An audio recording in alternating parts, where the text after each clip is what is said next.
Now you might be wondering to yourself, why am I starting this review of the 2010 Lincoln MKT in the dark? That's because some of the best features of this car are seen at night. For instance, the mood lighting this car has. If you look down, you'll see that the cup holder has different colors. It has this cool blue, or perhaps this funky shade of red, which is also reflected in the footwell. Or if you like that, you can go to a different shade of blue. There's also green, there's also violet, and the mood stripes, so you can turn it off completely. One of the fun things about this car is it'll suit the mood that you're in. The cool feature of this car is that the lights swivel as you turn the steering wheel. Can you see them turn? I can. And unlike other cars where the lights turn, in this car you can really see them turning as I turn that wheel. Check it out. The light goes exactly where I turn the wheel. In the light of day, the design of the MKT is somewhat, shall we say, quirky. You recall those old-time locomotive designs? Well, the back end of the MKT seems somewhat familiar. And while design is most certainly in the eye of the beholder, this Lincoln has about every modern convenience that a car can have nowadays, including the must-have self-opening rear tailgate. Ford used the Flex platform for the MKT, which is a great platform, but they sloped the back end to make the car a little bit more streamlined, which is not a good thing, especially when you try to look out the back with the headrest up. But on the plus side, the Lincoln MKT has a lot of really thoughtful features, like this privacy shade, and my personal favorite, the electric fold-down seat,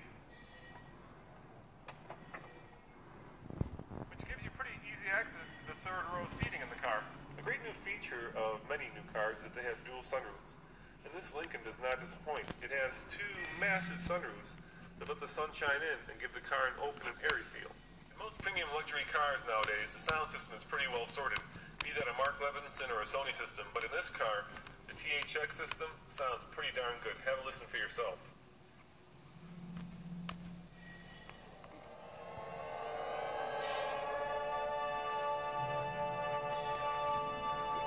Now you're probably not hearing the full surround sound like I am, but it sounds pretty darn good from where I'm sitting.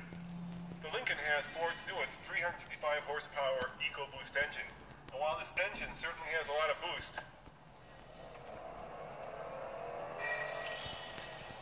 at 16.1 miles to the gallon, I'm not really sure if the Eco is supposed to stand for ecology or economy.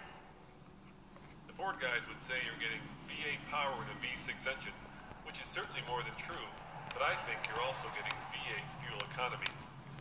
Here I am in a crowded urban setting, and this Lincoln has Ford's self-parking system, so let's see if it works better. Last time I tried this in the Prius, it took me about 3 times as long to do it using the parking system as it did manually. So here we go. I'm going to turn it on. Now it's actively searching. There's a space right there, so let's hopefully we'll see it. Here we go, here we go. Actively searching. Pull forward, it says. Pull forward, I'm pulling forward, pulling forward. Okay, stop, space found, put in reverse. Car is in reverse. No hands. Here we go. The car parks itself. The car is not beeping, unlike the Prius, which just was incredible. Oh, we are so close over there. Look how close we are. It's somewhat spooky, but caution back up, but I'm in. Look at that. No problem, no hands. That was actually relatively painless. Painless, yes. Necessary, well, I'll leave you to decide that. At an as-tested price of just over $55,000, this Lincoln has a lot of premium competition. Is it up to the task? Well, that probably depends on what gas prices do over the next 2 years.